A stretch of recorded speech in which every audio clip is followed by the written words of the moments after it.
والصلاة والسلام على رسول الله وعلى آله وأصحابه الأخيار وعلى التابعين لهم بإحسان إلى يوم الدين. اللهم أخرجنا من ظلمات الوهم وأكرمنا بنور الفهم وافتح علينا بمعرفة العلم وحسن أخلاقنا بالحلم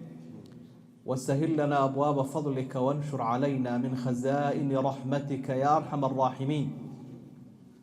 اللهم انفعنا بما علمتنا وعلمنا علما ينفعنا وزدنا علما، والحمد لله على كل حال ونعوذ بالله من حال أهل النار. intaa kadib sidaa horeba loo xusay kelmadda aynu qaadanayno ama aynu wax ka odhanaynaa waa mowduucaasa alfutuur. waa cudurrada ku dhaca qofka bani aadamka ah, ruuxdiisa iyo naftiisa mid ka mid ah. wadcigan oo kale iyo bay-adan iyo goobtan aynu joogno inaynu iska waanino aad baynu ugu baahannahay. waa daal kaga dhacaya qofka diintiiyo daacada, marka inuu dareensan yahay waxay keenaysaa inuu dawada baadi doono. haddaanu dareensanayna waxay keenaysaa inuu sii daadegaba. idan qadiyad aada u muhiima weeye. marka sidaynu uga hadli doonaa waxa weye insha allahu tacaala cudurkaa isaga ahi ma dhici karaa, iyo inaynu shaybaadh ku samayno oo aynu ogaano asbaabta keena kadibna daawada raacino insha allah. marka u horeysa arrimahan dhowrka ah baa muujinaya qofka inuu ku dhici karayo daal dhinaca daacad iyo diinta ah, inuu ku dhici karayo qofka iyo ummadaba. arrimahan soo socdaa muujinaya. ta koobaad, jamiicu alkhalq mucaraduuna lilkhata siwaa man casamahu allah. dadkao dhan waxay u taagan yihiin gef ayay ku dhici karaa ilaa rususha ilaahay uu ilaaliyey mooyaane. nebigu wuxu uhi calayhi salaatu wasalaam, kullu bna aadama khataa wa khayru lkhataa'iina tawaabuun. ilmo bani aadam oo dhan way gafayaan.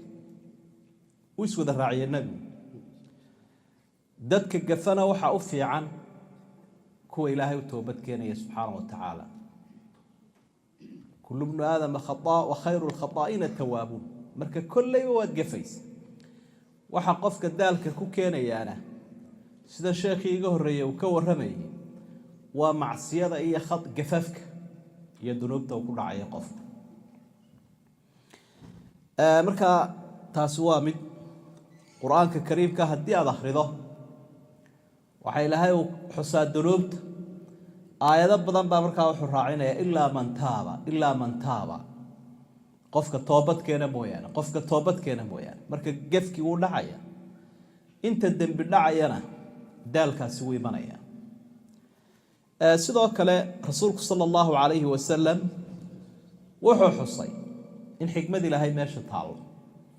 oo dadkanuu adduunyada keenay inay dembaabaan oo u dembi dhaafaaba xikmada la-ayd habka khalqiga loo abuurayd. markaasaa intuu dhaartaybaa wuxuu ihi waaladii nafsi biyadi, ilaaha naftaydu ay gacantiisa ku jirta ayaan ku dhaartay, haddii aydaan dembaabaynin oo aydaan dembi ku dhacayn, intuu ilaahay meesha idinka saaraa buu keeni lahaa qaar dembaaba oo u dhaafo dembiga. ilaa waa ghafaar tawaab. marka ismigiisani wuxuu ku tacalluqu ku xidhiidhaa baa loo baahan yahay oo lagama maarmaana. arrinta labaade keenaysa ama aynu ku sugayno inuu qofku daali karaa waxa weeye alqalbu mucarad lilintikaas. qalbiga qofka bani aadamka ahi dee wuu leexleexanayaa. qalbigan qofka hagaya ee jihaynaya si qura ma ahaadee wuu leexleexdaa. sidaa daraaddeed baa ducadii nabiga calayhi salaatu wasalaam waxay u badnayd yaa muqalib alquluub thabbit qalbii calaa diinik. ilaaha quluubta rogrogow qalbigayga diinta ku sug buu odhanayay nebi maxamed calayhi salaatu wasalaam. rasuulkii ilaahay qalbigiisa uu xaadhay samsamka lagu maydhay intuu malaa'igta u soo diray ayaa ilaahay baryaya inuu qalbigiisa diinta ku sugo bal qofkeennana caadigaa qalbigiisa ka war bal dadkeenna halkan ku nool qalbigooda ka war markaa caaisha radiallahu canha waxay leedahay ducadan aad baad u badisaa aad ilaahay baryaysa inuu qalbigaaga diinta ku sugo wuu sababeeyey nebigu calayhi salaatu wasalaam waxau ihi alquluub bayna usbacayni min asaabici araxmaani yuqallibuhaa kayfa yashaa quluubta addoomuhu waxay u dhaxaysaa laba farood oo faraha ilaahay ka mid ah waa faro isaguunu qalmo kuweena la mid ahayn dhinacuu doono u rogaa dhinacuu doono ayuu u rogaa riwaayo kale waxayd ama xadiid kale wuxuu ahaa qofka bani aadamkaa qalbigiisu wuu iska rogrogid badan yahay karka dheriga dherigu adiga arkay oo markuu karayo dee saasuu u walaaqmaa markaa qalbiga qofka bani aadamkaa iyo maskaxdiisu kaa way ka badan tahay xagga isrogroga buu nabigu uhi calayhi salaatu wasalaam adiga arkay inta yaraad halkaa fadhida maxaa maskaxdaada maraya hirar iyo mawjado haddii marka halkaa aad marto wax kaaga soo boodaan mar qura ayaa ilbiriqsi keliya maskaxdaadu intee oo fikirsaa u maraya ma xaggan aad u boodaa ma xaggan ma horay wuxuba waa isla ishaa biriqdeeda marka nebigu saasuu ku sababeeyey calayhi salaatu wasalaam arrintaasina waa arrin labaadoo daliilu ah qalbigan qofka bani aadamka inuu daalkaa dhinaca diinta ku iman karo arrinta saddexaad ee aynu ku sugayno inuu qofka daalku ku iman karaa waxa weeye cinda ahli sunna aliimaanu yaziidu wayanqus ahlu sunna waljamaaca agtooda waa firqada saalix ee suuban ama toosan waxaa sugan inuu iimaanku kordho naaqusana macnaheedu waxa weeye qofkii marka iimaankiisu naaquso u daal baa yimi marka uu iimaankiisu siyaadana waxa dhacday inuu kor u kacay oo quwaystay liyasdaaduu iimaanan maca iimaanihim ilaahay baa wuxuu tilmaamay muuminiintu inay iimaankooda mid kale ku kororsanayaan inama almu'minuuna aladiina idaa dukira allahu wajilat quluubuhum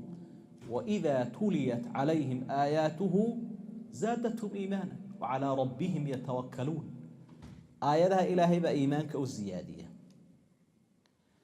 مركا ما دام إيمانك والزيادة كره ناقصنا كره دالك إيه صدع سوكو إيمان كره مد أفراد إنكم موجين ينقفك بني آدم كائن دالك كو إيمان كره وحوي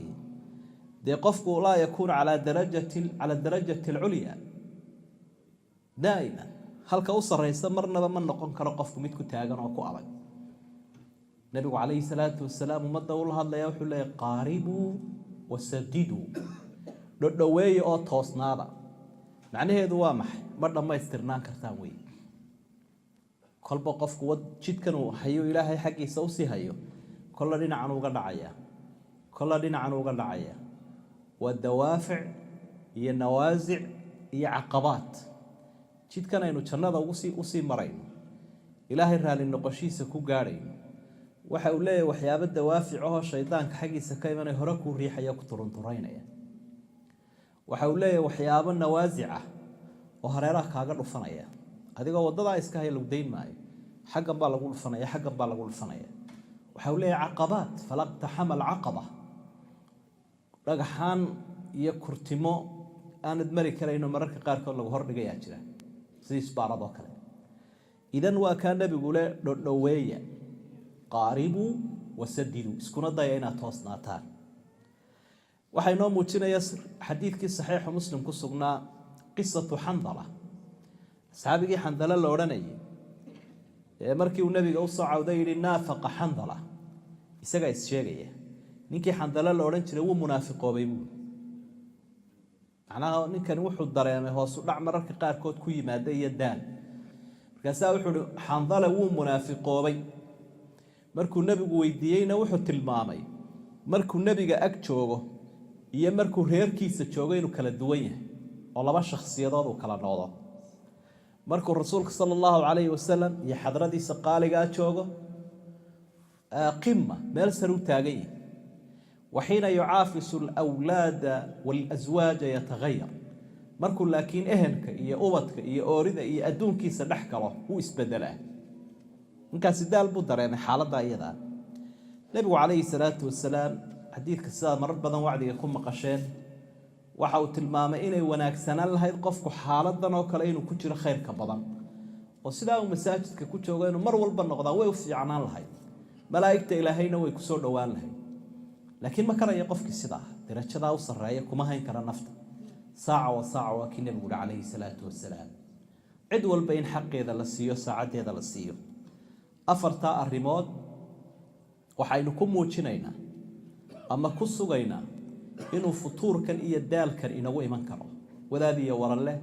rag iyo dumar madax iyo raciyad mid kastaba ha ahaado qofka bani aadamka ah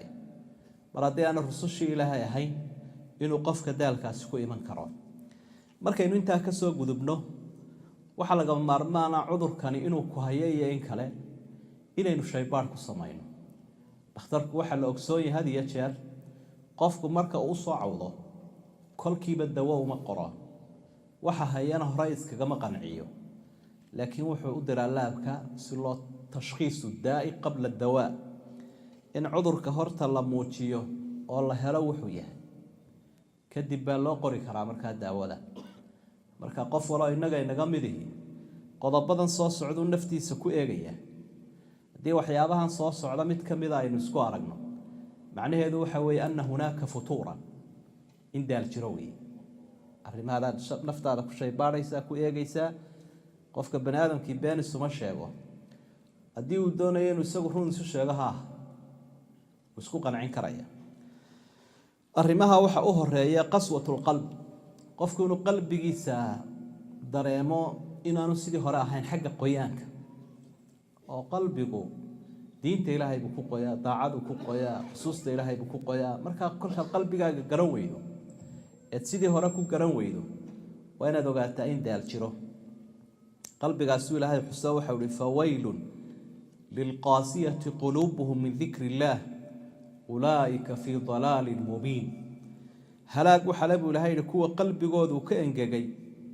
ilaahay xuskiisa baadi cad baanay ku sugay marka xuska ilaahay baa qalbiga qooya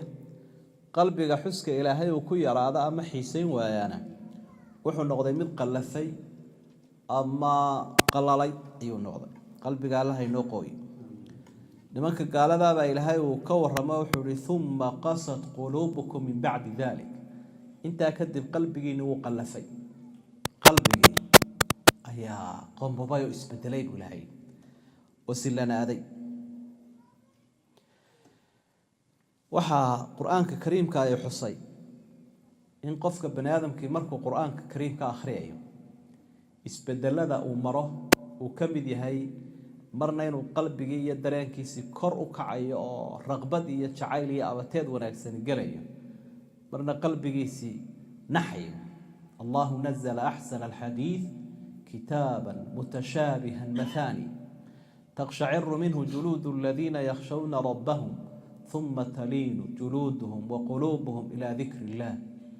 وقلبي أمر دبع يمركو آياتها نحريس يصوم مرة جنده مرنا نحيا نبي عليه الصلاة والسلام waxa uu xusay marka qalbiga waxyaabaha inoo qoynayo ina barayay oo badnaa oo ay kamid ahayd ziyaratul qubur xabaalaha la soo booqdo qofka dhimanaya loo tago oo qofka buka la siyaarto oo kuntu nahaytukum an ziyarati alqubur fazuruha fa innaha tudhakkiru al-akhirah xabaalaha soo booqda qal aakhirayn xusuusinaysa buu ilaahay waxa labaad oo kamid ah waxyaabaha markaad naftaada eegto ku muujin kara in xanuunkani uu ku hayo oo laabkaad gelinaysa kamida التهاون في فعل الطاعات التهاون في فعل الطاعات إنه قفك فضيت صده فلتانك عبادوين مثلا مركي هنا واحد صلاة إيا صومك إيا صدقة قرآنك وعدك ذكرك هيربات جوكت وانا تعلي عبادتنا الدم بيكول خير laakiin gadaal ama markii dambe waxaad aragtay iyadoo aad fudaydsanayso sunnayaasha iyadoo cibaadadu halkii ay ku taagnayd aad ka gaabisay ayaad saragtay maxaa soo kordhay waa inaad isweydiisaa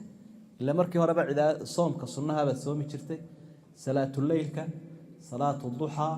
صدقة دي بحين شرتي ورد بعد لهاي قرآن كقيب بعد آخره شرتي حسوس إلهي بعد شرتي جماعات كنت كان شرتي هو صدع بعيد waxay markaa arintaasi tusinaysaa iyada la'aanta cibaadadu ilaa wixii aad jeceshay ma dayside cunada aad jeceshay ma daynaysa cunada aad jeclaan weydo xanuun baa kaa kaxeeyay abateed xumadaas marka isbedel baa jira nimanka munaafiqiinta baa ilaahay uu ka waramay inuu cudurkaasi ku dhaco munaafiqnimada daraadeed markaas ilaahay wuxuu yiri wa idha qaamu ila as-salati qaamu kusala yuraa'una an-nas markay salaada u kacaan waxay kacaan iyagoo daalan ayay kacaan taa macnaheedu markaa waa maxay dhadhan uma samaynaysa cibaadadii walaa yaatuuna as-salaata ilaa wahum kusala walaa yunfiquuna ilaa wahum kaarihuun salaadana waxa ay tukadaan iyagoo daalan sadaqadana waxay bixiyaan iyagoo karahaysanaya oo karahiye ka daba tuuraya labada arrimoodba waa laba muujinaya inuu qofkani daalan yahay arrinka saddexaad aad ku shay baari karta ama nafteena ay ku shay baarayno markaynu ka eegayno inay daashay ama isbedeshay in kala waxa kamida mawtul mashaa'ir diiniya dareenkii diiniga ah inuu qofka ka dhinto ama ummadaba qofka muuminka ilahu ghayra hinaasu leeyahay diinta ilaahay buu heelinayaa waxa xun buu diidayaa ka siqsiqaya munkarku karaahaysanaya macruufku jeceliyo soo dhaweynaya dadka ku garab galaya qaacidadaas ku soconaya ilaahay wa tacaawanu cala albirri wattaqwa wala tacaawanu cala alithmi walcudwan wixii wanaagsanna waa la isku kaashanaya wixii xunna waa la diidaya marka cadamu alghadab liajli illahi tacaala wa cadamu inkaari almunkar aw isukhriyati bitacaalimi addiin arrimahaas dabeecadu noqday wixii kastoo la walaaqayo diinta ilaahay meel laga dhacayo wax macna u sameyn mayso ma karahaysanayo sidoo kale munkarka ma diidayo hadduu doono diinta ilaahay iyo qaybaheeda iyo calaamooyinka waaweyn diinta ay leedahay uu ku dheeldheelaya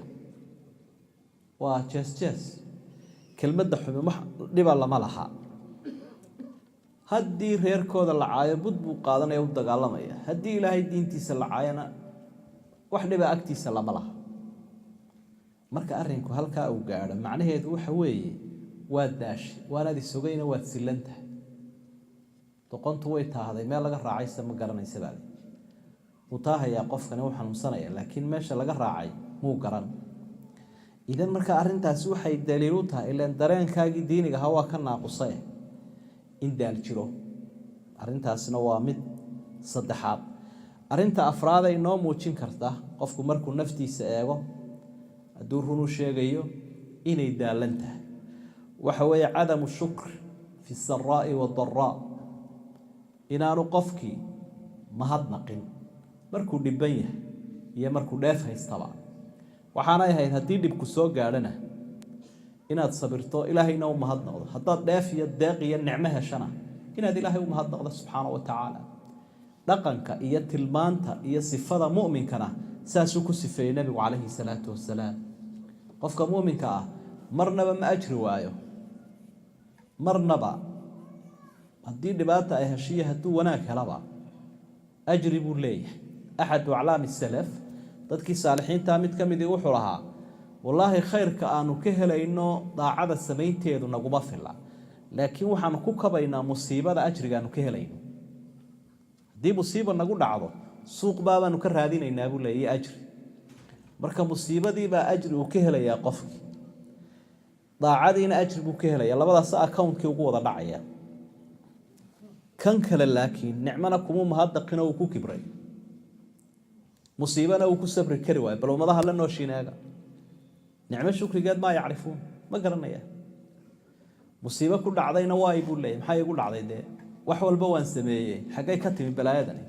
kaasaan sameeyay oo kaasaan sameeyay oo kaasaan sameeyay maxay waxan igu dhaceen sidoo uu leeyahay buu dhimanaya lama istilaya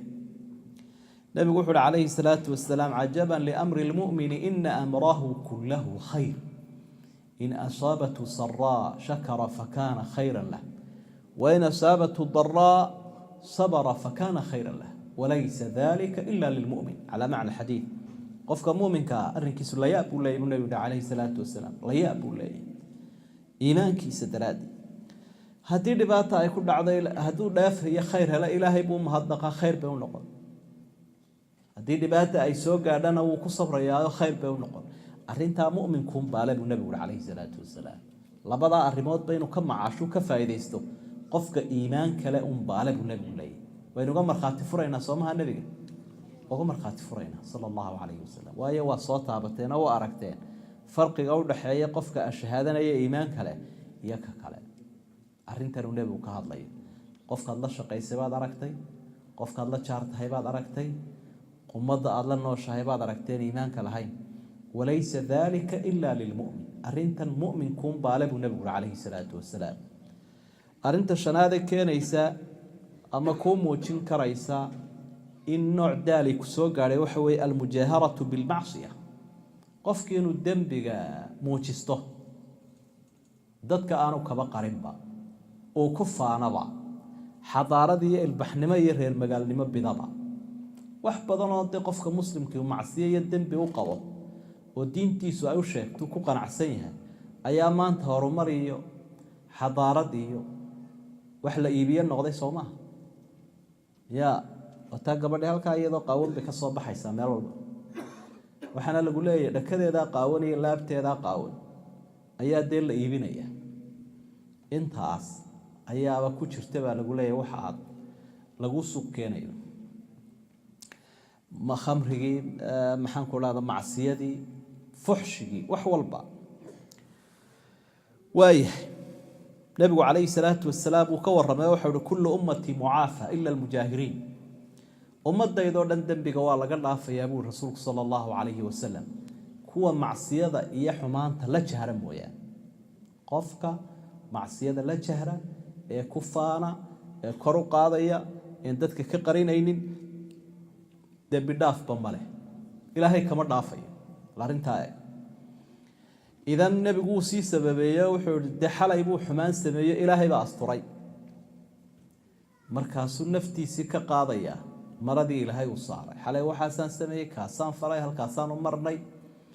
وحكفانا يا عيبه يا دنبقي يا معاصي هدو سنة سمية هدو دل سمية هدو توغة سمية وحيب كفانا يا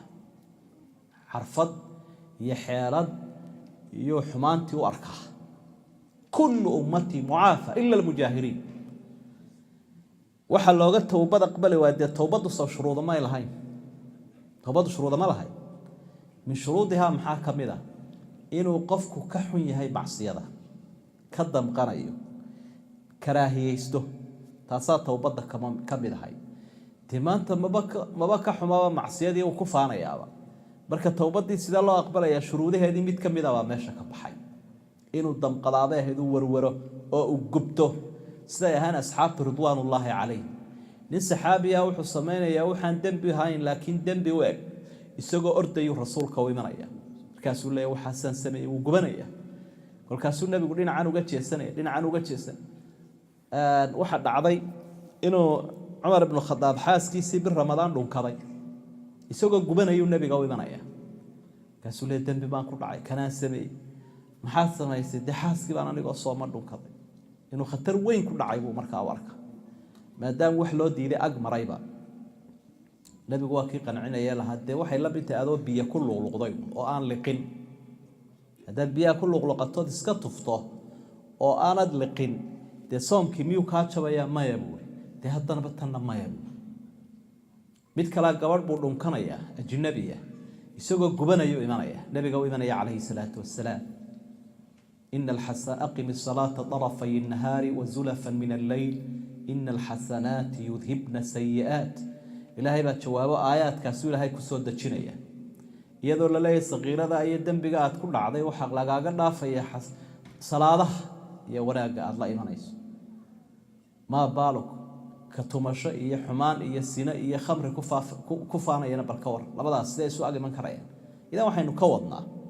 دليل هذا النوص قاعدنا كحماشها أتكحنت هاي معصيدي يدم بيجي أتكل عضي إني تهاي صوتي توبد اللجاجة أقبلي shanta arrimood waxaynu ku muujinaynaa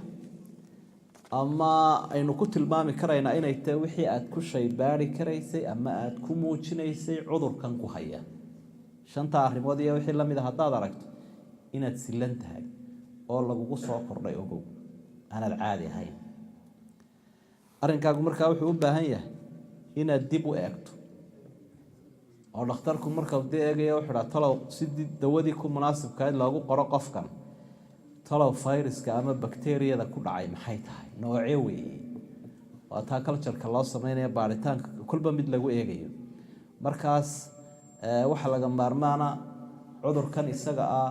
jurfuumada ama bakteeriyada iyo fayraska keena in la ogaado idan marka waxaynu u gudbi lahayn sababaha keeni karaya daalkii haddaynu isla garanay inuu dhaco haddii aynu isla garannay sababaha lagu baari karo waxa laga maarmaan oo aada u muhiima inaynu garanno maa hiya alasbaab allatii tuaddi ilaa hada alfutuur sababaha keeni karaya inuu qofku nooc xanuunkani ku dhaco xanuunkan daalkan dhinaca diinta iyo daacada kaga dhacaya qofka oo ka daran daalkii shaqada haddaad ka daasho balaayo weyni ma jirto laakiin dadku waxay u arkaan khatarta badan inay tahay inuu qofku shaqada ka daalo shaqaysan waayo waxaynu se leenahay shaqadii dhabta ahayd ee qofka loo abuurayba waxay ahayd inuu diintiisana haysto ilaahayna caabudo subxaanahu watacaala oo uu garto sirta nolosha waa taas sirtii nolosha hadduu garan waayo ka daalay xikmaddiiba uu ka dhacay sababi baynu galaynaa markaa sababahaasoo inaynu ogaanaa ay aada u muhiim tahay si aynu isaga ilaalino waayo waxaa la yidhaahdaa tashkhiisu daa'i qabla dawaa in cudurkii la muujiyo intaan dawada la garin acraabtiina la ogaado wixii waxaan keenaya waxaa ka mid ah asbaabta cadamu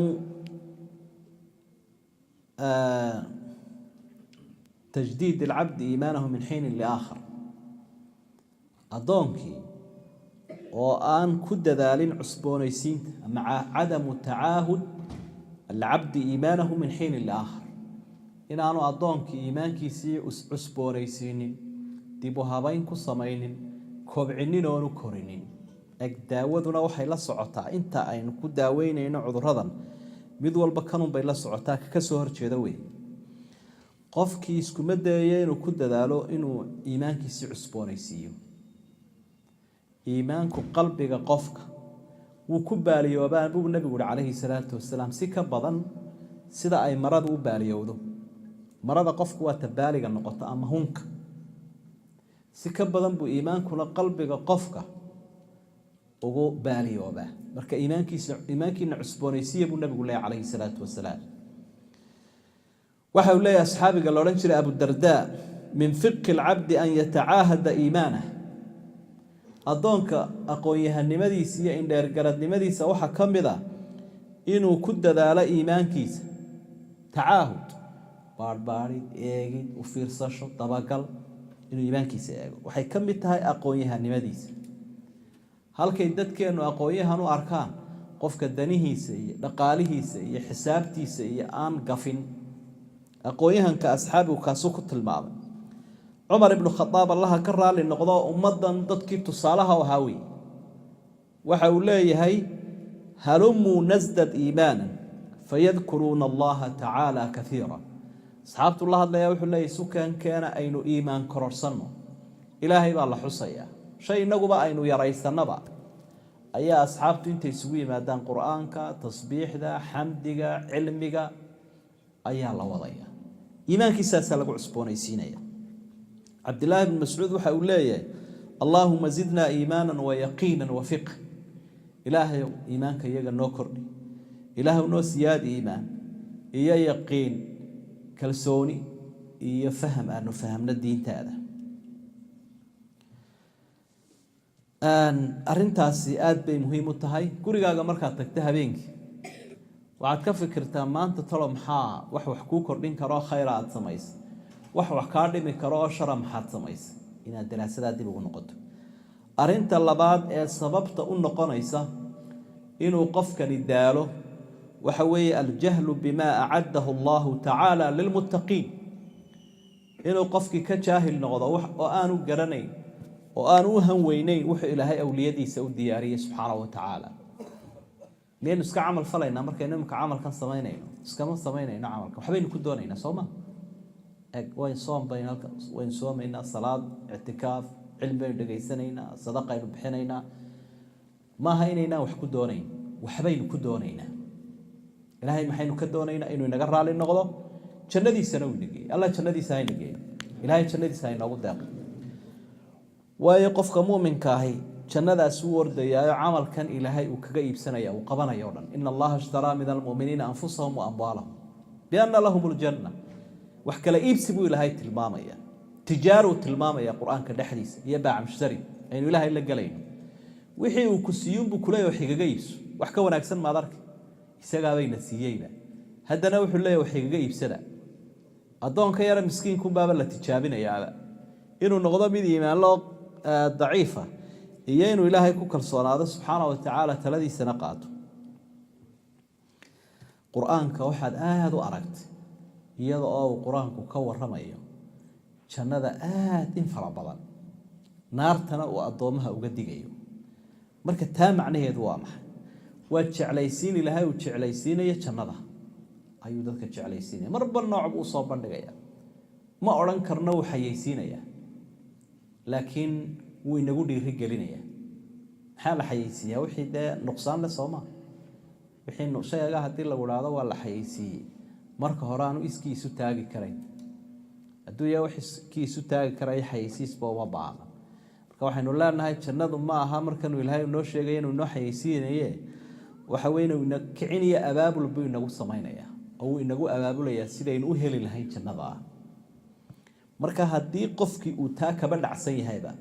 jannada iyo macnaheeda iyo fawaa'idka ku jira iyo waxa aan warba ka hayninba dee futuurkani uu ku dhici karaya iyo daalkani aayad ka mid a haddaynu soo qaadanno aayaduhu ilaahay ku ammaanay jannada alla waxau ihi hada dikr wa ina lilmuttaqiina la xusna ma'aab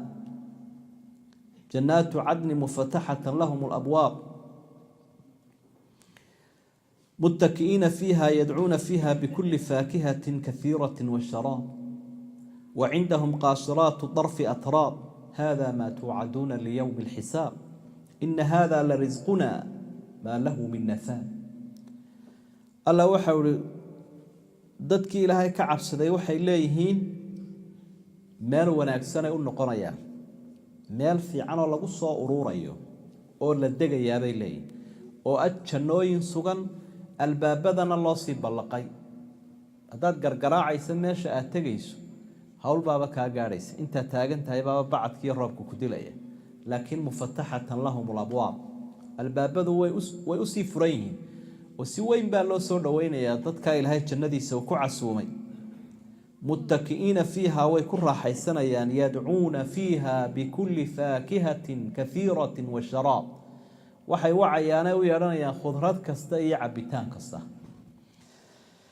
wuxuu ilaahay sii raaciyey waxay leeyihiin ooriyo ishoodu iyaga unay ku gaabantay oo aan meelo kale eegeegaynin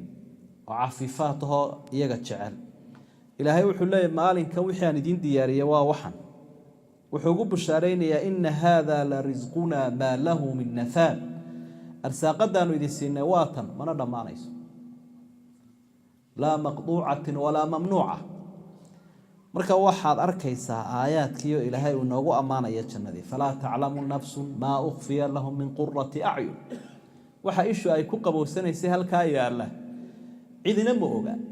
wax adduunyadan tusaale un in loogu soo yaro dhoweeye mooyaane wax adduunyada la midii ma jiro waxa halkaa yaalla marka inuu qofku taa garto oo uu u hanweyn yahay oo jannada ishiisa uu ku hayo waxay keenaysaa inuu cibaadada u samro aanu daalin qofka jannadii ilaahay xusuusanayo iyo qofka kale isku mid maaha asxaabta ka mida ayaa dagaalku galaya colkiioo soo jabay buu arkaya colkii nebi maxamed calayhi salaatu wasalaam oo jaboo soo yaacaya isagu uu kasii hortegayaa wuxuu leeyahay xaggeed hebelow ku socotaa innii la ajidu riixa aljannati duuna uxud war anigu jannada udgoonkeedii baan ka dareemayaa buurtan uxud meel ka sokaysa macnaha ninkan waxa keenay xabadda cadowgee soo dhacaysa ee laga soo cararay inuu isagu ku sii cararo waxa keenaysa janno jacaylkeeda ayaa keenaysa sidii saxda ahaydna wuu doonaya marka inta uu qofku jannada xusuusan yahay wax badan oo cibaadada culayskeeda uu samraya wax badan oo macsiyada iyo muuqaalkeedana uu ka samraya halka ayaad waayin buu leeyahay iyo halka sideed ku heli lahayd waxa kamida waxyaabaha sababaha keeni kara inuu qofku daalo استبعاد العقوبات الدنيوية والاستهانة بالعذاب الأخروي markuu macsiyada iyo gafka daalka ku sameeynaya uu ku dhacayo way la fogtahay cuqubada aakhiro waan ilaahna wuxuu fudaysanaya cadaabka aakhiro waxaanu isleeyahay dee cuquba adduunyana lagu sameyn maayo adduunyada yaa wax ka qabanaya wax ka qaadaya aakhirina halkeed aakhira danteeda buu leeyahay adduunyadana cid waxba kuma yeelayso laakiin qofku kolku xusuusan yahay hadduu xumaan sameeyo in xeer ciqaabeed uu jiro oo sharciga talaabo laga qaadayo cadaabkii aakhirana uu jiro dee xumaanta daalka ku keenaysa sameyn maayo tusaale tala qofku hadduu sakada bixin waayo wuxuu leeyahay cuquba adduunyo iyo mid aakhiro iyo mid jirka ah iyo mid maalka ah lahu cuquba ukhrawiyya wa dunyawiyya wa badaniyya wa maaliyya maalka laga ciqaabaya wala ganaaxaya jirka laga ciqaabaya hadduu bixin waayo waa la dagaalamaya sidoo Abubakar la dagaalamay cadaabkii aakhirana uu dambeeyaa dee ma isku mid bay noqonayaan qofka inta xusuusan iyo kaan ogeyba labadaas isku mid noqon maayo qofka intan ka fikiraya oranaya wallahi dawladda kula dagaalamayso oo dadka dhexdooda ku ceeboobaysa oo cadaabkii aakhire xoolahaagan lagugu cadaabayayna wuu dambeeyaa labadaas maayo isku mid noqon maayo ribadoo kale في القرآن كوحة وتلبامة يلينو قفك الدجال إلهي قليه وإلهي والله دجال آخرنا وإيمانا يسقوا أستان قارله أو مدها كدوان الذين يأكلون الربا لا يقومون إلا كما يقوم الذي يتخبطه الشيطان من المس قفك ربعناها قيامها وحيس صوتها يسقوا الصداع ودعدعية علامة تلقى موتشيه ولقوا قرنين ربعنيه adduunyada markuu joogana dagaal ilaahay buu ku jiraa qof ilaahay la dagaalamayna kaba macaashay idan qofka taa garanaya aayada awgiya ka kale de khalaas labadaas isku mid baa marka waxyaabaha keeni kara daalka waxa keeni kara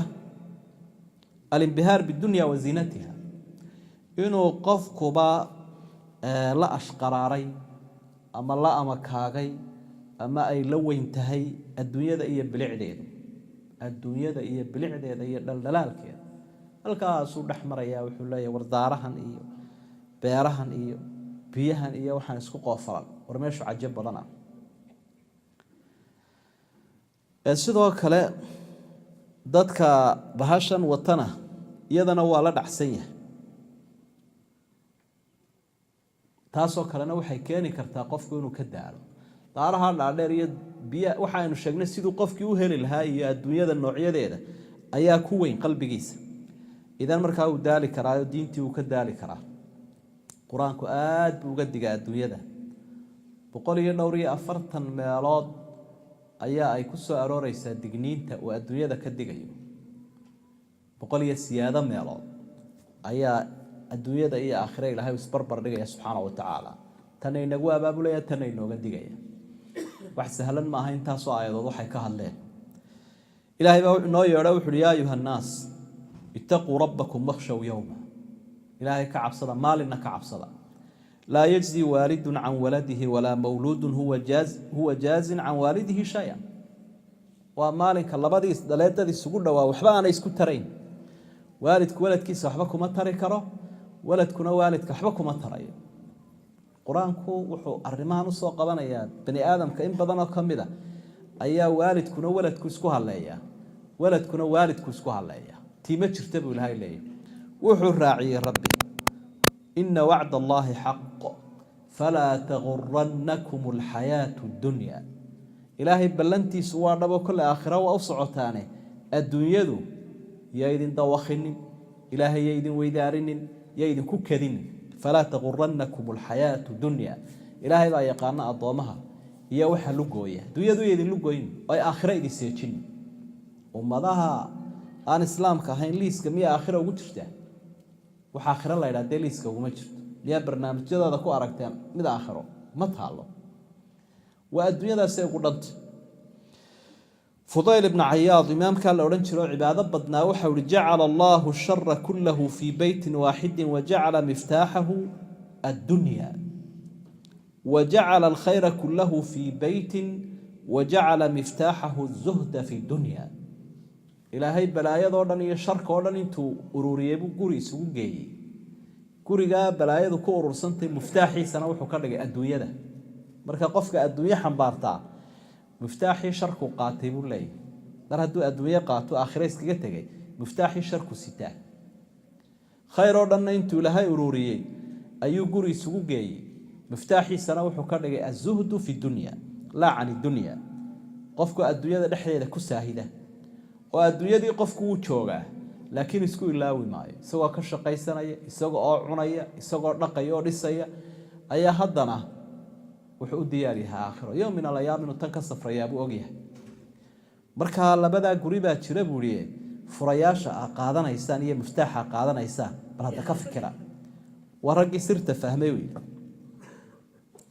وحكم بذا وحيابها كينا أما سببها كيني كلا قف كينو فطور كان يدال كان يقول عطول الأمل يدي ديلا دور ديرات قفكو يدي ديلا دي سو ديرايو وحنا عيبي عاي وفلا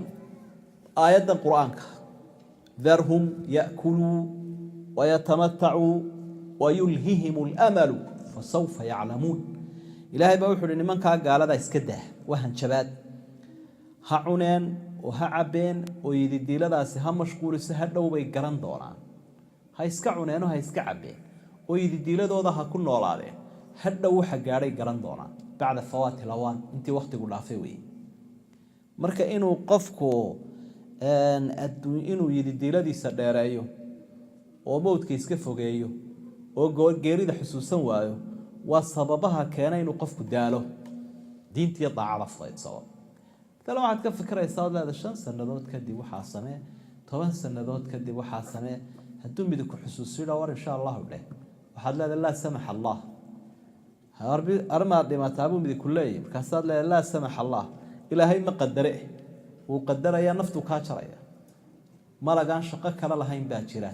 وإنه جون نجوسه جايز نيم السقف 10 سنة كدب كوفي كري أيام مركو الباب كب حاجة على شراء صح العظمة كوفة أو وده بيستاوي ساك أكلت تكتير عاو صوتوسي وحوية والرحلة هي السفر أنا وجيسيس لهين دقنينا لهين أيا halkan inoo yaala safarka marka qofku inuu dheereeyay diiladiis wax weeyaan waxyaabaha keeni kara inuu dhaco ha umadu istiraatiijiyad iyo barnaamij baciid iyo mid qariib ah way yeelanaysa laakiin mar walba waxa ku lifaaqan insha Allah iyo hadii aan dhinto caalamiyay nootay taas hadii aan dhinto waynu khayr baqanaa waxaan sida armad ishabaaraysaaba hadaan dhinto dad xaaska iyo ciyaalka waxa ugu sheekayso ama saaxiibada dadku waxa koreen waxaan lagu tusay waa maxay dadku way iska noolnooliyeen waxaan lagu tusay waa maxay oranayaan war waxba la tusoo waxaan arkay saaxiibada iyo ehelkii oo sii tagay iyo lodkayga iyo noolaynba marka waa 10 sano ma 50 sano kadib baa istiraatiijiyada iyo balaanka ummadda la dhigaya adiguna wixii aad qabsanaysa muddo kadib waad qorshaysan kartaa qorshe dhow iyo mid dheer لكن مر والبا waxaad ku xisaabtamaysaa ila wax lagu ogeysiiyay ma jiree inaad mar walba dhiman karto hadaan dhinto hawshu saasay u soconaysaa hadaan dhintana saas la wadaya warkaagu leeyahay waa diyaar baad alaabta ku xidhnaa imika hadaynu ciidan nahay oo meel u socdaalayno oo aynu safar galayno oo la yiraahdo saacad kasta la guuri karaa askariga waxa la gudbani waa inuu diyaar garoobo wax kale uma yaalaan waxa si cajiiba oo nabiguna inoo sheegay calayhi salaatu wasalaam mirsiraho marar badan reer magaalka ka muuqda wuxuu nabigu laa yazaalu qalbul kabiir shaaban fi ithnatayn fi hubb ad-dunya wa dhul al-amal qofku gabooba daadiisa weynaata labun baa laakiin da yaraada buu nabigu inuu cimri dheerar jeclaado cuudkiiyo xoolahana jeclaado reer magaalka murankiisiiba da-un buu u batay anigu intanaan jiray kan intanaan jiray sigiisteed jirkaaga kule 40 baan jiray tinkiisa iyo tagoogiisaanay ka muuqataa wuxuu jiray tinkiisa iyo tagoogiisa ayay ka muuqataa marka taasi maxay keentay xadiiskaas oo marxati kacaya labadii meel isugu timaada afartii meel isugu yimaada kolkaas dabeetana arinta labu bada yaraanaya da jacayl cimri jacayl iyo xoolo jacayl labadaas ayuu nabigu leeyahay salaatu wasalaam wasadaqa rasuuluna alkariim tan marka waa nooc waa ka muuqanaya طول الأمل ayaa ka muuqanaya طول الأمل halku qofku oran lahaa markuu wareysto dadkii ay saaxiibada ahaayeen iyo kuwii ay yaqaaneen iyo waxaan oo dhan markuu wareysto ee qarnigiisii uu waayo ee kuwii luqadiisa uu ku hadlayay uu waayo ee kuwii meel wada joogeen uu waayo ilaa imka ragga waaweyn 70 jirka ay dhalinyarada imka ma isku luqad ba iskuba luqad ma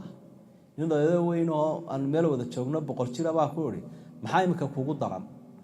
waxa igu daran buu dadkiiba isfahmi mayno Soomaalina way ku hadlayaan buu iskuna luqad may way hal qarniba ayaa dhamaaday luqadoodaba konton baanan fahmaynin marka kolkaad waxyaabaha aragto xaqiiqadii waa inay ku muuqataa dadkan maxaad kaga duwantahay adigu waxa la waxaad kaga duwantahay ma jiro wadaday mareen baad maraysa idan waa ka nabigu tusaale bixiya calayhi salaatu wasalaam tusaale murabbaca macna khad buu jeexay murabbacaho xiran oo afarta dhinacba ka soo xiran markaasuu khad dheerna sidaa uga tallaabiyay marka wuxuu yiri khadka dheer halka ka baxay way diladii qofka khadkan soo afjarayna waa malagii geeridiina sidaas ay soo afjartay diladiisina halkaas ay maraysa baritu dhimanaya 20 sano kadib wuxuu qaban doonaana way qorshaysan marka sidaas insaanka arrinkiisu ayuu tusaale ku bixinay nabigu calayhi salaatu wasalaam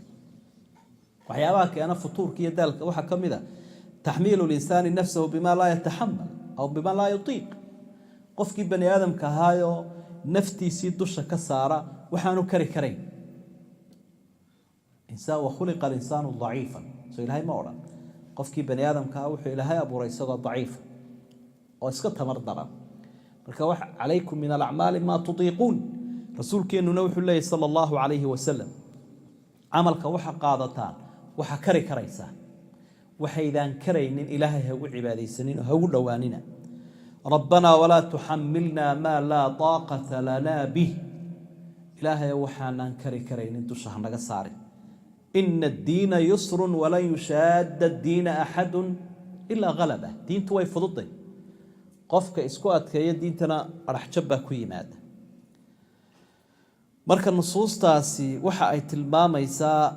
qofku markuu cibaadaysanayo dariiqan hayo amal falayo wixii uu kari karayo si caadi uu kurayo ilaahay ugu cibaadaysanayo ugu dhawaanaya hadduu taayeeri waayo oo waxaanu kari karayn inuu isa saaro uu dhacaya marka aad ka soo qaada qof xamaala awoodiisu waxay tahay inuu qaadi karo gadbad ama jawaan 50 kiilo mid 100 kiilo abu dusha iska saaray qaadi kari meesida kada ma waan qaadi karaya intaan ku soo noqon lahaa mar qura ay wada saara dusha laga wada saaray 100 kiilo in yar markuu talaabsaday buu afweynta goosta afgambi buu dhacay madaxii baa jabay labadii gadbadoodna halkii bay ayuu kaga tagay goor dhow marka la yiraahdo alaabtii maad qaadi muxuu oranayaa hayla haybin buu oranayaa mar dambe hayla soo doonan bari horaan ku jabay macnaheedu waxa weeye qof kasta oo waxaanu kari karaynin dusha iska saara intuu la kufaabu ka carari amalka dawlad islaam hadii la dhisayo hadii diin wax loo qabanayo hadii dalkiiyo dadka wax loo qabanayo mar walba waa in lagu xisaabtama ilaahay wuxuu inagu adoonsaday waxaynu karayna maxaynu karayna waxaanad karaynin markaad isu taagteed kufto waxba laga yaabaa qofku inuu diintaba ka cararo marka dambe waxba laga yaabaa inaad aragto qofkii nashaadka lahaa ee cirka maraya dadaalkiisu badnaa dadka kicintii abaabulka ku sameeyay oo taariikh salaada ama qaylaya inaad aragto maxaa kugu dhacay way kala kacday oo dadkiiba wayna diideen waxba oranaya waxba akhriyay kaliya ayaan wadayna marka waxa weeyaan qadiyadaasina aad bay u muhiim tahay bulshada qaybo kamidana baanay kulay ku sii dhacdaa dadka xamaaska iyo qeyradu ay ku badan tahay سادراديد بالرسول صلى الله عليه وسلم وحول هلك المتنطعون ويهلاك سمين قد ضدك كنت لحتاج يدينته أما اسكو واجبية وحان لهاي كواجبينين marka la wuxuu arkay nabigu calayhi salaatu wasalaam intuu masaajidka soo galay xarig dheer oo laba tiir dhexdood saa ugu xidhan xarigani muxuu ahaa waxa la habeenkii marka ay cibaadaysanaysay daasho Zaynab baa cuskata oo way ku kacdaa marka wuxuu jara ka fura meesha xullu ilaahay u cibaadaysta inta nashaad leedina ma awoodad leedahay laakiin waxaan kari karay ilaahay ugu cibaadaysan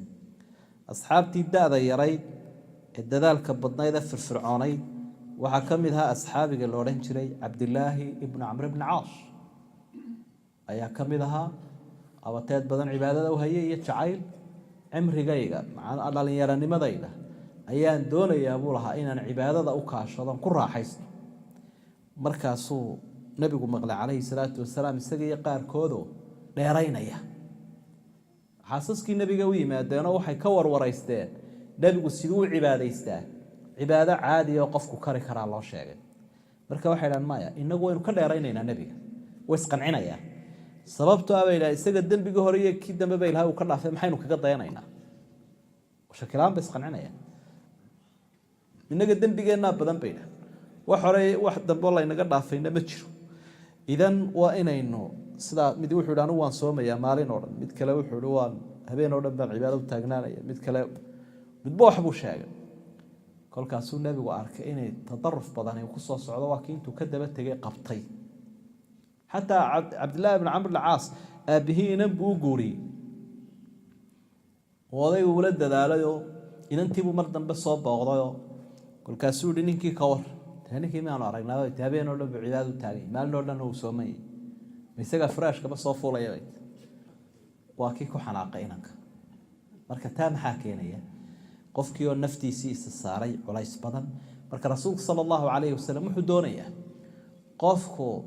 waqti walba cibaado uu qaban karo inuu sameeyo ila mar qofku fursad buu leeyahay chance buu leeyahay marna waa mashquulsan yahay qofku mar uu daayar yahay marna uu gaboobay mar uu xanuunsanaya marna waa caafimaad qaba mar mashquul buu mar aan ilaahnay safar weeye marna uu nagiya marxaladahaas oo dhan isbedelkaas oo dhan buu maray marka cibaadada intaas oo dhan sameyn karto ama amal aad umada intaasoo waqti u qaban karto oo aan kala go'ayn weey ahabbu al-a'mal ila Allah adwamuhu wa in qal amal oo dhan ilaahay wuxuu ugu jecel yahay ka joogtada haba yaraado ay rasuulku leeyahay sallallahu alayhi wasallam marka wixii joogto baa ku xisaabta leh shakina ma laha wuxuu haduu cuslaaday inaan la wadi karayn sababaha keena qofku inuu daalo oo diintii iyo daacadii uu fudaydsado oo ka hakado waxa kamida inuu culays naftiisa saaro culays inuu naftiisa saaro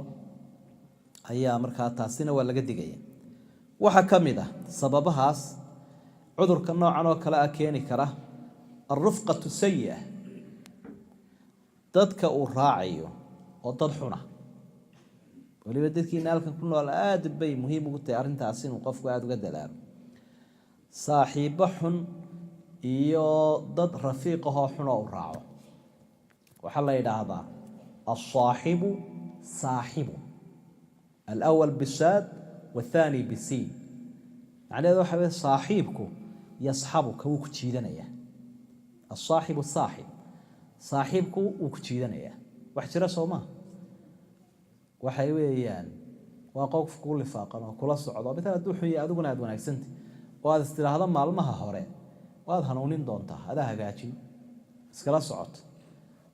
yari yarun baad u sii libdaysa ku sii turkinaya laad libdhaba adigu adaa hanuunin baad islahay isnaadaaba ku hanuuniyayba خلاص idan qofka bani aadamkii muddo badan isma xijin karo muddadu is xijin kara waa yar tahay siiba hadii laga badan yahay Soomaaliduna waxay yiraahdeen dad ka badan iyo biyo ka badan way ku hafiyaan soo wax jira ma waxa kale yiraahdeen wixii aan caaniyo nabad ahayn waa la kala qaadaa caaniyo nabad labada saad weyn moogti marka waxay yiraahdeen nabadana lama kala qaado inta badan caanahana lama kala qaado laakiin balaayada iyo baaska si dhaxsa loo kala qaado waayo wixii wanaagsanna shaydaanka riixaya wixii xun baan leeyahay shaydaanka riixaya wixii wanaagsanna shaydaanka hor jooga saasay markaa u dhacaysaa maahmaahdu waxaad arkaysaa qur-aanka kariimka marar badan ayuu soo qaaday qof ka murugaysan saaxiibkiisii xumaa markii aakhiro la tegey xaaladdu sida u dhacday ayaa ilaahay horteenna uu keenaya iyo dadkii oo ka murugaysan saaxiibadii xumaa ee adduunyadii ku lahaayeen wayawma yacaddu aldaalimu calaa yaday yaquulu yaa laytani ittakhadtu maca arasuuli sabiila yaa waylata laytanii lam attakhid fulaanan khaliila laqad adallanii can aldikri bacda id jaa'anii wakaana ashaydaanu lilinsaani khaduula ilaahay baa wuxuu leeyahy waa maalinka uu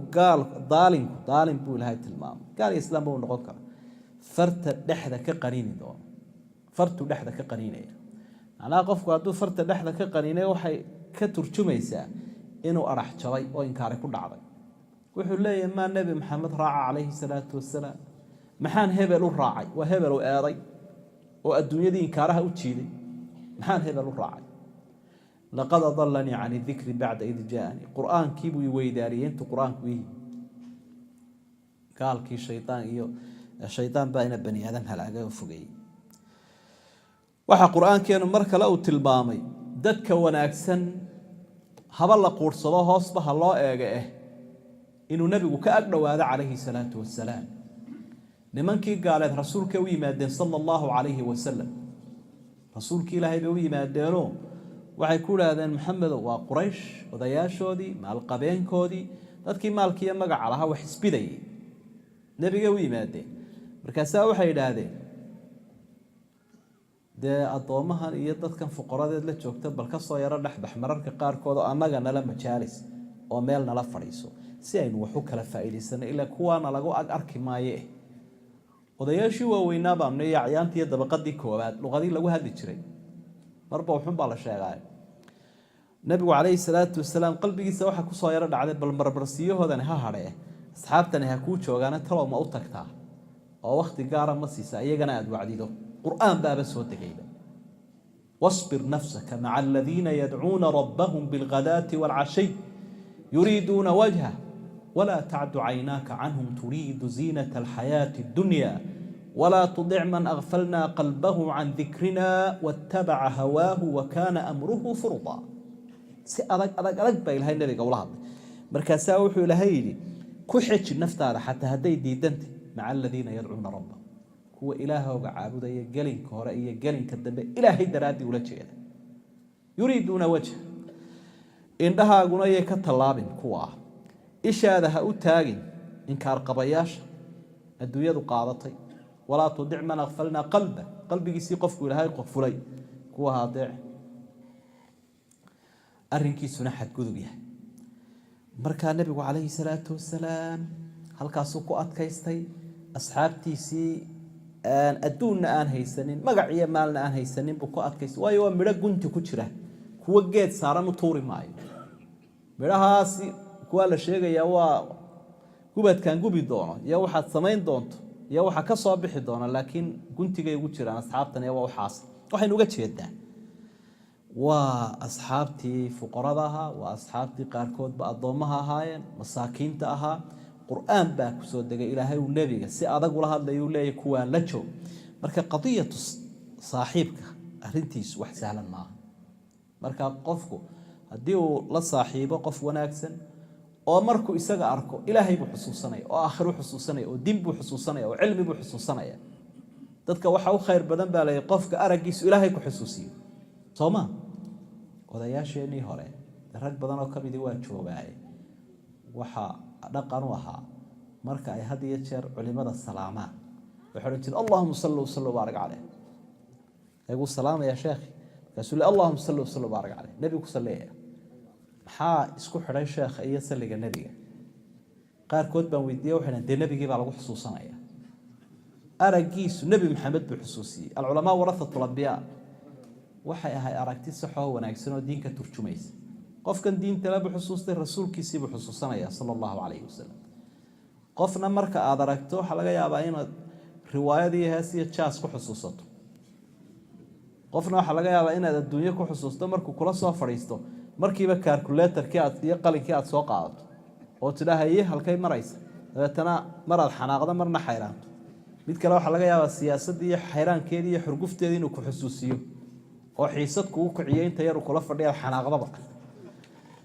dadkii saasay u kala duwan yihiin dadkii saasay u kala duwan qofba waxbaad ka macaashaysaa inta yaraad la fadhido idan markaa xisaabtanoo qofkeebaa wax kuu kordhinaya ee xagga khayrka kuu yasxabuka ila alkhayr walaa yasxabuka ila shar aan sharka kuu jiidayn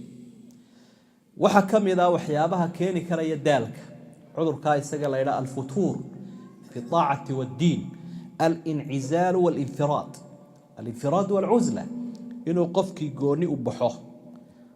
baxo idinka arkay mushkiladaasi ummadahan ay ku badan tahay qofku gurigiisa iyo gaarigiisa iyo shaqadiisa iyo cidba dadkaniba la arag yaaba dhib la arag uu isku fulaya meel cidla abuu maraya wixiisoo dhan cid buu bidaya inuu cidlo u baxo haddii qofku cidlo u baxo waxa la yidhi laa yacrifu sawaabahu min khata'ih ma kala garanayo saxdiisa iyo qaladkiisa ilaan ummaddan aad la nooshahay baad saxdaada iyo qaladkaaga ku miisaantaa waxaa laga yaabaa haddaad gurigaagun ku tukan jirtood maanta jamaca timaado ood aragta dadka oo si kale u tukanaya waxaad leedahay toloma iyagaa saxan mise adiga aduu sidaasaad u tukan jirtay iyaguna sidanay u tukanayaan dabeetana aada sheekha weydiiso kugu xukumo inaad adigu khaldantay maxaa inaad saxanta waxa kuu keenay dadkan aad aragtay inay saxan yihiinna waad garatay marka khada'aaga iyo saxdaada iyo khaladkaaga waxaad ku garan kartaa ummadaad la noosha wa quwataka min dacfik inaad qawi tahay iyo inaad daciif tahay ummadaad ku garan kartaa aada la noosha hadday cilmi tahay iyo hadday dood tahay iyo haddii ay diin tahay iyo hadday horumar tahay mar walba dadkaad la nooshay baad isku miisaamaysa weliba dadka wanaagsan markaad ka agdhowday iminka qur-aankaad keligaa baratay keligaana waad akhridaa dee markaad u timaado dad subcinaya maalan tusaale dhow baynu soo qaadanaynaa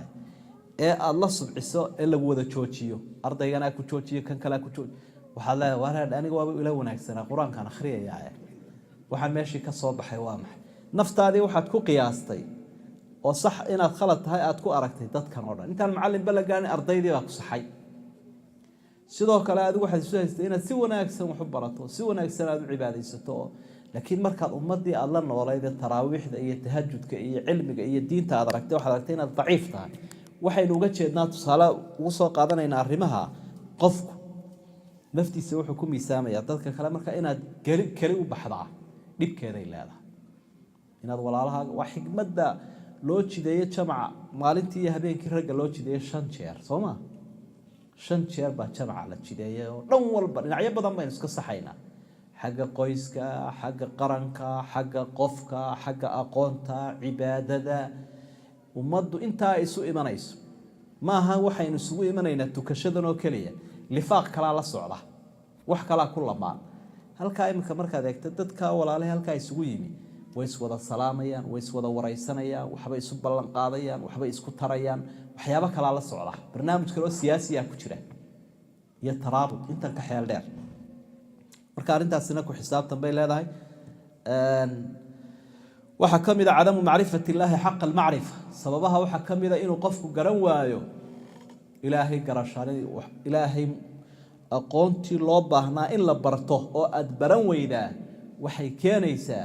inaad ilaahay daacadiisa ka daasho iyo dariiqa loo marayo haddaad imika taqaano madaxweyne hebel markaad u tagto waxaad ka macaashaysa iyo faa'iidadaad ka helayso dee socodkiisa iyo safarkiisa miyaad ka daalaysa wallaahi haddaad u tagto ama maal baad ka heli ama madaxnimo ama ammaan ama wehel ama awood wuxuun baad ka heli buu qofkii ka fikiraya wuxuu jeclaysan inuu maanta u tago berri u tago oo ballamihiisa ka caajisi maayo marka aad taqaano ilaahay subxaanahu wa tacaala is-hortaagiisa waxaad ka helayso iyo raalli noqoshihiisa waxaad ka helayso iyo abaalmarintiisa waxaad ka helaysa ma ka daalaysa laakiin kolka aanu qofku ilaahay xaqiisaba garanayn sifaadkiisa iyo awoodiisa iyo ciqaabkiisa iyo raalli noqoshiisa midna aanu garanaynin wuu xaajisaya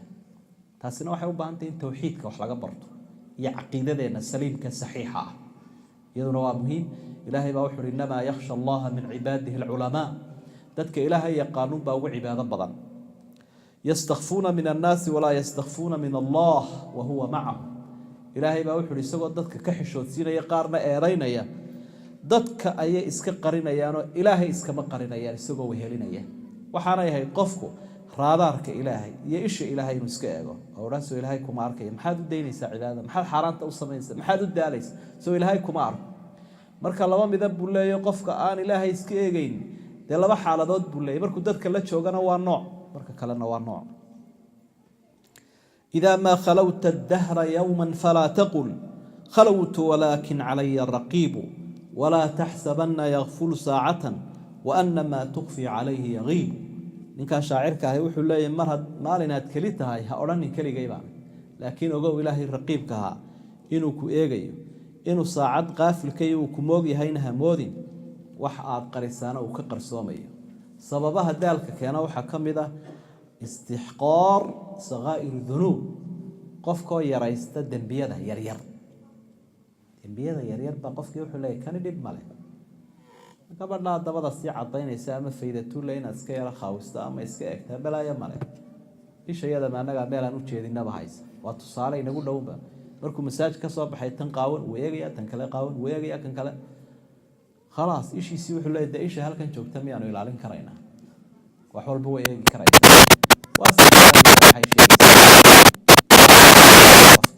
markay arrintu noocaato noqotay dunuubtii yaryarada iska xalaashato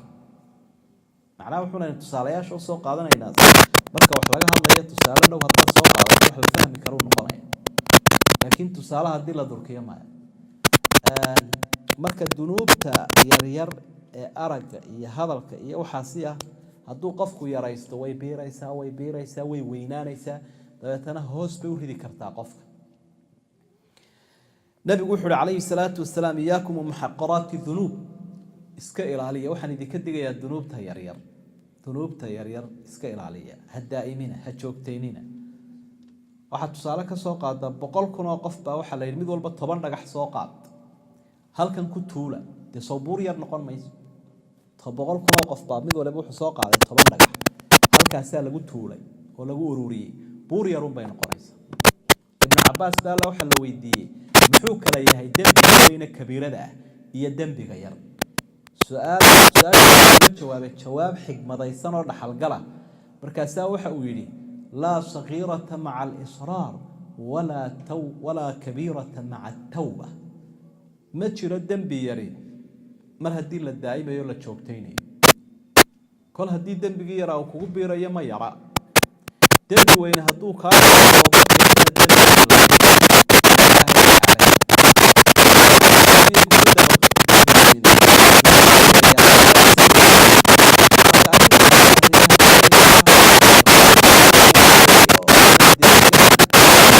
عادي تاعي وكل نول يهينا تيوي كوبيرس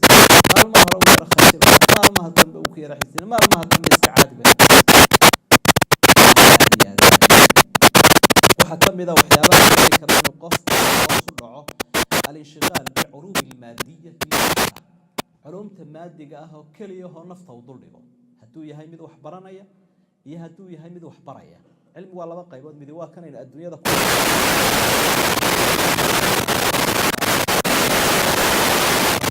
هذا lagu saxayo aakhira lagu diyaar garoobayo labada cilmi way cilmiga mar walba amaanta leh waa cilmiga waxiga samaawiga rususha ay la timo cilmiga diiniga ama cilmiga maadiga ah taaratan yakunu mamduhan wa taaratan yakunu madmuman sijiya diintiis marna amaan buu yeeshaa oo markaad ummadii diintii ugu adeegayso idan marka cilmiga maadiga quraha oo dadka iskuulada iyo dadka jaamacadaha iyo dadka ku hawlan aqoonta ay ku hawlayeen ay noqoto kaliya tamaadiga oo tii diiniga ahayd aanay kaalin ku lahayn dadku qarax bay cunayaan bilaa dufana raashinka soo midina qarax ma ah aad ku la dilaacayso midina mid koosaar iyo iidaan iyo dufan la soo ma marka waa laga maarmaan in aqoontii qaybtii diiniga ahayd ay ku jirto oo taasina runtii waxaan oran karnaa waxbarashada ummadaha aan islaamka ahayn iyo waxbarashada ummadda islaamka waa farqiga u dhaxeeya Sooma caruurteena hadaynu ku korino kaliya aqoon diiniya aqoon diini aan idhaahdaa duuyamiye waaya ma waaya Ilaahay baa u qoray aqoon maadiyaho qura un haddaad kula dadaasho oo aan diin lahayn horeynuu soo aragnay dalkiiyo dadkaba way dumin kartaa. qof wax la baray oo maadi lagula dadaalay markuu soo qalin jabiya waxaa laga yaabaa inuu odaygu intii uu soo dhisay cunaba oo uu liqo ayaa suuragala ila diintii breega u noqon lahayd ma jirto. waxa laga yaabaa dalkiiyo dadkaba inuu dumiyaba ilaan turaalihii iyo naxariistiiba ka maqan. qofka turaalaha iyo naxariista waxa ku beera diinta ayaa ku beerta breegii joojinaya weeye. idan markaa waxaynu u baahannahay ilmaha wax baranaya la korinayo bal inagu haddaynu ka waaweynaanay in lagu koriyo diinta oo waxbarashadooda inta ay fiilka waxbarashada ku jiraan qaybtii diinta haboonayd la siiyo marxaladdu yaryahay marxaladda dhexe marxaladda jaamacadda mar walba waa inay diintu la socotaa. dad badan baa runtii aqoon-yahan ummadda lagu tilmaamaa oo laga yaabaa salaadu waxay kaga ansaxaysiiyo wixii kale inaanu kala garanayn. taasaa dhacda waaya marka arrintaana waa ka digayna qadiyadda barashada diinta wax kala daayo. qur-aankeenna kariimka ah wuxuu tilmaamay xataa haddii dagaalka loo baxayo oo la weerar tegayo in dad diinta barta la reebo. wamaa kaana almu'minuuna liyanfiruu kaafa falowlaa nafara min kulli firqatin minhum daa'ifa liyatafaqahuu fi ddiin waliyundiruu qowmahum idaa rajacuu ilayhim lacallahum yaxdaruun. goob rag looga baahi badan yahay miyaad garanaysaa iyadoo cadowga loo sii baxaya? maya, cadowgii baa loo sii baxaya. haddana ilaahay wuxuu leeyahay ha u wada bixina qaar barashada diinta ha u hadhaan. marka barashada diintu arrin aada u muhiima weeye iyo tarbiyada ubadka. waayo qofkii markuu goodhow jaamacaddii dhammeeyo shaqun buu gelaya fursad uma helaya inuu diin barto soo maaha. fursad uma helaya waqtigiisii waxbarashada wuu dhaafay wuu guursaday wuu shaqo tegay khariij buu noqday gudbay. marka intan waxbarashada ku mashquulsan yahay sahaydiisii waa in la siiyaa diiniga ahayd laa laa yaftura si aanu u daalin. waxaa ka mid a alghaflatu can muxaasabati nafs inuuna qofku ka dhacsan yahay inuu naftiisa la xisaabtamo. waxaa loo baahan yahay mararka qaarkood inaynu gooni u fadhiisanno oo dadka aad ka dhex baxdo habeenkii intaanad seexan inaad fikirto oo naftii aad xisaabiso. cumar bin khadaab baa xikmad inooga tego waxau leeyahay xaasibuu anfusakum qabla an tuxaasabu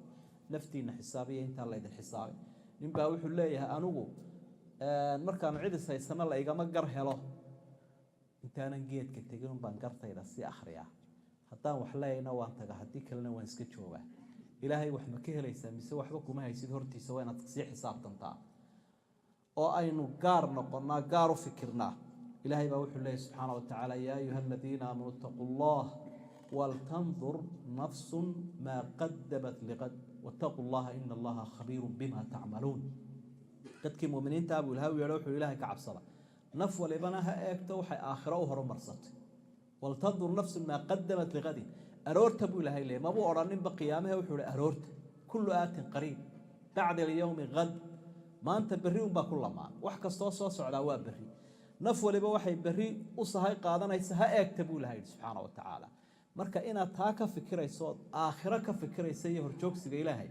waa arrin ku dhiiri gelin karta oo keeni karta inaanad cibaadada ka daalin. liiska aakhiro iyo xisaab iyo camalkaagoo la soo celiyay iyo ilaahay horjoogsigiisa iyo waxaa haddaanad xusuustaynba ber horaad ka dhacday sida eryalkaad hoos u sii noqonaysa ood naftaada dib isugu noqonaysa. marka kalimaadkaas kole culimada u baahan saan hore u sheegay bulshada u baahan cid waliba way u baahan tahay. ilaahay waxaan ka baryayaa waxaynu isu sheegayno inuu dhammaanteen naga dhigo min aladiina yastamicuuna alqawla fayattabicuuna axsana. wixii gafa waynu ka cudur daaranaynaa wixii sawaabana allah inaga abaaliyo hana inagu anfaco. wasalaamu calaykum waraxmat ullaahi wabarakaatu.